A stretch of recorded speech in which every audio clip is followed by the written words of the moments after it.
L'Esprit de Dieu rend libre. Maintenant, ceux qui sont unis au Christ Jésus ne peuvent plus être condamnés. En effet, quand quelqu'un est uni au Christ Jésus, la loi pour lui, c'est l'Esprit Saint qui donne la vie. Cette loi m'a libéré de la loi du péché et de la mort. La loi de Moïse ne pouvait pas faire cela, parce que la faiblesse des êtres humains l'a empêché d'agir. Mais Dieu a pu le faire. Il a envoyé son Fils dans un corps semblable à celui des pécheurs pour les libérer du péché. Par là, Dieu a condamné le péché qui agit dans les êtres humains. Il a agi ainsi pour que nous soyons capables de vivre comme la loi le demande. Ainsi, ce n'est plus une façon de voir humaine qui nous dirige, c'est l'Esprit Saint. En effet, ceux qui suivent leur façon de voir obéissent à leurs désirs humains, mais ceux qui suivent l'Esprit Saint obéissent à ce que l'Esprit désire. Quand quelqu'un suit ses désirs humains, il va vers la mort. Quand quelqu'un suit l'Esprit Saint, il va vers la vie et vers la paix. Oui, les désirs humains sont ennemis de Dieu. Ils n'obéissent pas à la loi de Dieu. Pour eux, c'est même impossible. Et ceux qui suivent ces désirs ne peuvent pas plaire à Dieu. Or vous ne suivez plus ces désirs. Vous suivez l'Esprit de Dieu parce qu'il habite en vous. Si quelqu'un n'a pas l'Esprit du Christ, il n'appartient pas au Christ. Mais le Christ est en vous. Bien sûr, votre corps va mourir à cause du péché. Mais puisque vous avez été rendu juste, l'Esprit Saint vous donne la vie. Dieu a réveillé Jésus de la mort. Si l'Esprit de Dieu habite en vous, ce Dieu qui a réveillé le Christ de la mort donnera la vie par son Esprit à vos corps qui doivent mourir. C'est pourquoi, frères et sœurs, nous avons une dette. Ce n'est pas envers nos désirs humains que nous avons une dette. Nous ne devons pas vivre comme il le demande. Si vous vivez en suivant ces désirs, vous mourrez. Au contraire, si avec l'aide de l'Esprit Saint vous faites disparaître vos façons de faire égoïstes, vous vivrez. En effet, tous ceux que l'Esprit de Dieu conduit sont enfants de Dieu. Et l'Esprit que vous avez reçu ne fait pas de vous des esclaves qui ont encore peur, mais il fait de vous des enfants de Dieu. Et par cet Esprit, nous crions vers Dieu en lui disant « Abba, Père !» L'Esprit Saint lui-même nous donne ce témoignage. Nous sommes enfants de Dieu. Alors si nous sommes enfants de Dieu, nous recevrons en partage les biens promis par Dieu à son peuple. Et ces biens, nous les recevrons avec le Christ. Oui, si nous participons à ses souffrances, nous participerons aussi à sa gloire. Dieu veut faire participer les êtres humains à sa gloire. Comparons les souffrances d'aujourd'hui avec la gloire que Dieu nous montrera clairement plus tard. À mon avis, elles sont peu de choses. Oui, le monde créé par Dieu attend avec impatience le moment où Dieu montrera la gloire de ses enfants. Ce monde est tombé sous le pouvoir de forces qui n'ont aucune valeur. Ce n'est pas lui qui a voulu cela, mais c'est Dieu qui l'a mis sous ce pouvoir. Pourtant, il y a encore de l'espoir pour ce monde. Lui aussi, il sera libéré des forces qui le détruisent et qui le rendent esclave. Alors il participera à la liberté et à la gloire des enfants de Dieu. Nous le savons, tout le monde créé gémit et souffre encore maintenant comme une femme qui accouche. Mais il n'est pas le seul. Nous aussi, nous gémissons dans notre cœur en attendant d'être vraiment enfants de Dieu et de devenir complètement libres. Pourtant, nous avons déjà reçu l'Esprit Saint comme première part des dons que Dieu a promis. En effet, nous sommes sauvés, mais en espérance seulement. Quand on voit ce qu'on espère, on n'appelle plus cela espérer. Les choses qu'on voit, est-ce qu'on peut encore les espérer?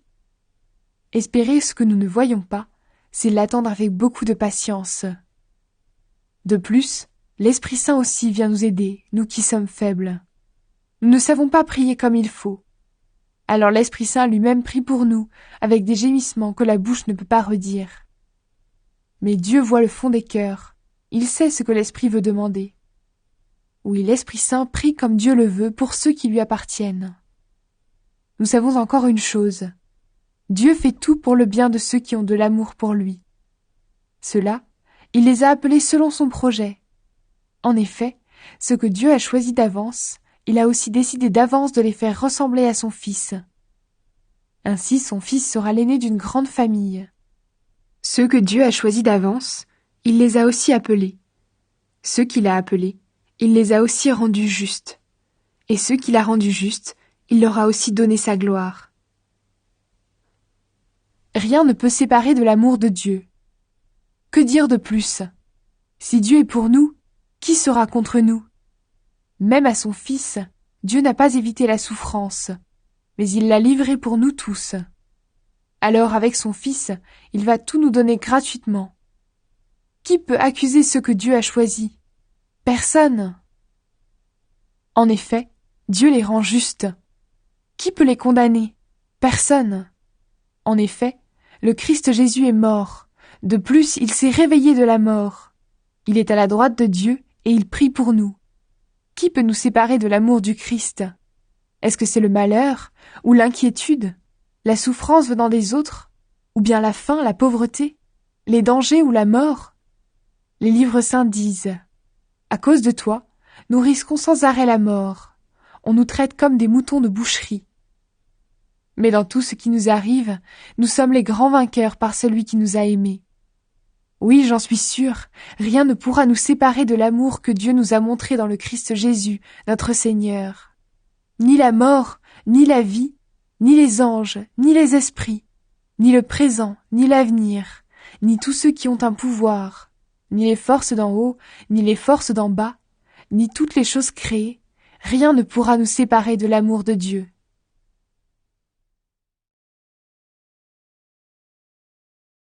Dieu a choisi le peuple d'Israël. Je suis unie au Christ, donc je vais dire la vérité, je ne vais pas mentir. Ma conscience guidée par l'Esprit Saint me dit aussi que c'est vrai. Mon cœur est plein d'une grande tristesse, et je souffre sans cesse. Oui, je souhaiterais moi-même être rejeté par Dieu et séparé du Christ pour mes frères et sœurs juifs. Ils sont du même peuple que moi, ce sont des Israélites. Dieu a fait de ses enfants, il leur a montré sa gloire. Il a fait alliance avec eux, il leur a donné la loi, le culte, les promesses et les ancêtres célèbres.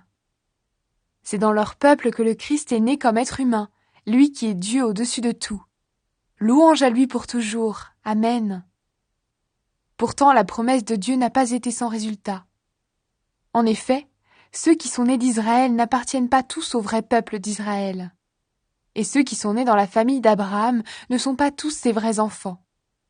Oui, Dieu a dit à Abraham: « Les enfants que je t'ai promis, tu les auras par Isaac. » Voici le sens de ces paroles. Ce ne sont pas les enfants nés de la volonté d'un homme et d'une femme qui sont les enfants de Dieu. Les vrais enfants, ce sont les enfants nés de la promesse de Dieu.